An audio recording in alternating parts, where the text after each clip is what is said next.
Morning everyone and welcome to Live Bird TV. So Mohamed Salah, absolutely phenomenal yesterday, second half. His vision, his passing, his pace, his trickery, all something that is not looking like it's wavering at all. So FSG, they have to sign the contracts of Virgil van Dijk, Trent Alexander-Arnold and Mohamed Salah. Give him another 2 years, because at the end of the day, even in 18 months time, you'd still get top money from Saudi for him anyway. So I just think he's got Ian Rush in his sight. He really has. I wouldn't be surprised if he looks at that thinking, I want to become Liverpool's all-time top goal scorer. So I honestly believe that Salah is aiming for that. So I'd say give him another 2-3 years. Why not? If he comes back. I think he did the lactate test, didn't he? That Milner used to win. I think he won it in pre-season. So it shows you just how fit he is. But there's a piece here from Paul Gorst that I'm going to read out about the Egyptian king. So it says here, FSG cannot allow Mohamed Salah's repeat of what he did to the media after new Liverpool statement. Just goes on to say here that Paul Gorst has reported that if Mohamed Salah has made a career out of giving Premier League defenders the runaround on the opening days of new seasons, he's been able to skip away from the assembled media just as impressively. Now into his 8th season as a Liverpool player, only one term has he not started with the name Salah on the score sheet, which came 12 months ago when his defence trading pass set up Luis Diaz in a 1-1 draw at Chelsea. 14 goal contributions in total over the course of those 8 games, and 9 scored on match day 1 now sees him take over the record outright of having previously been shared with Lampard, Rooney and Shearer. It says here, it's quite an impressive list to sit atop of. And it goes on to say a little bit further, asked to stop and chat post-match about his latest achievements in Saturday's 2-1 win at Ipswich, Salah, as has been customary, laughed off the request with a simple, guys, you're asking me again. A friendly and humorous exchange was in contrast to one of the most recent times the Egyptian was asked to reflect after a game, where his statement that there will be fire if I speak today.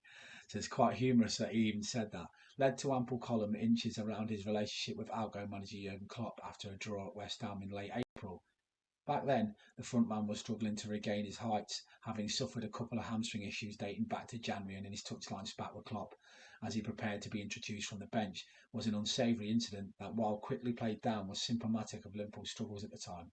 But having assisted Jota before adding a goal of his own in Saturday's win, Salah cut a much more relaxed figure as he left Portman Road, and it took little time for the club themselves to pay tribute with a couple of social media posts recognising his latest feat of greatness.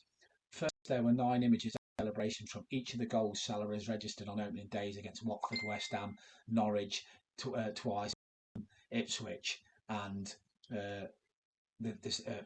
Fulham, Ipswich, and the hat-trick at home to Leeds United, followed by a graphic that displayed the fact that the Egyptian captain has chalked up 300 goal contributions and 300 Reds appearances. That is phenomenal. 300 goal contributions in 350 Reds appearances. That's 212 goals and 88 assists for those keeping scores.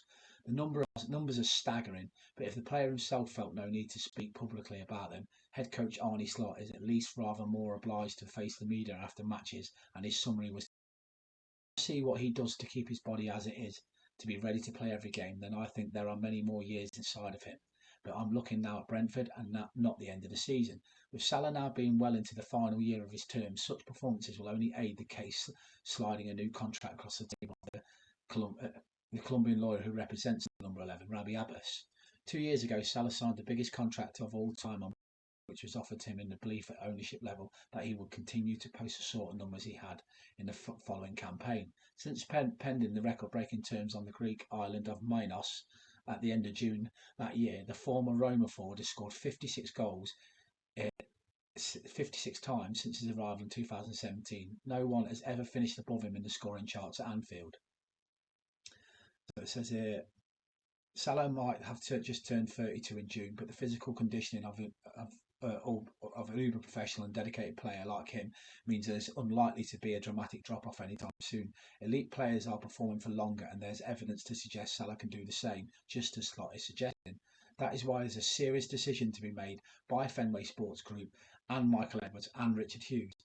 In January, Salah will be free to negotiate with clubs outside of England about a pre-contract agreement, and with interest from Saudi Arabia unlikely to have truly been extinguished after Al Ittihad's rejected chances last summer. Time is of the essence for the decision makers at the training ground and those who make a big call for further up the chain in the Boston boardrooms of FSG. He's believed to be earning around 350,000 to 400 grand a week based on incentives surrounding goal bonuses. And while an improvement on those figures seem fanciful at 32, there is legitimate conversation to be had around much Salah will be able to continue at this level as he edges closer to his mid-30s. The prudent and parsimonious FSG model feels like it would naturally shun this idea of an ageing player being so well paid, but Salah, as outlined, remains a special case. So, yeah, let me know your thoughts on that. I truly believe that that piece is perfect and does underline the fact that, Mohamed Salah is a genius and should be kept. Thoughts on this video? You'll never walk alone.